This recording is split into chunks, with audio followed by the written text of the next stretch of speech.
Dear students, our topic for today is Romanticism, which was a cultural movement. Here, Romantic artists and poets used to criticize science and reasoning and were focusing on emotions and intuition, mystical feelings.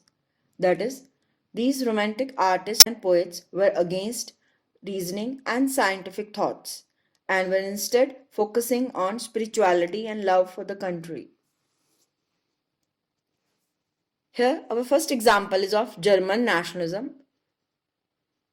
In Germany, John Gottfried Herder said that real German culture can be discovered only through common people, which he called as Das Volk. He said that the real spirit of nation that is Volksgeist, can be made popular only through folk songs, folk poetry, and various dance forms. According to him, collecting folk culture was essential for nation building. So he started collecting folk culture to popularize the German culture.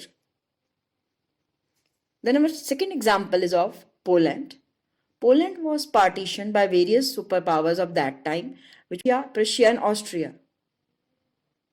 Here, nationalist feelings were kept alive through music, dance, forms and languages. Karol Karpinski, he celebrated nation struggle through operas and music. He made dance forms mazurka and polonaise as nationalist symbol. These were two dance forms, mazurka and polonaise. He turned them into nationalist symbols.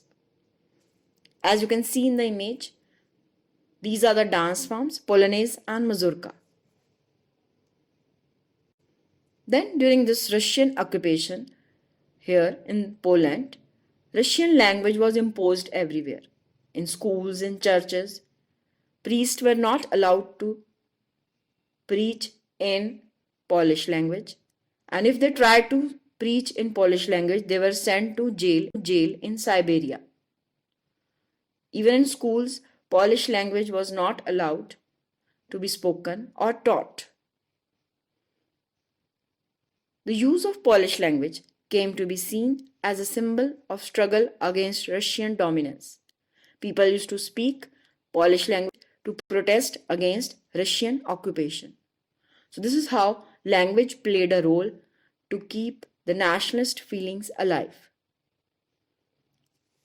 Okay students, that's all for today.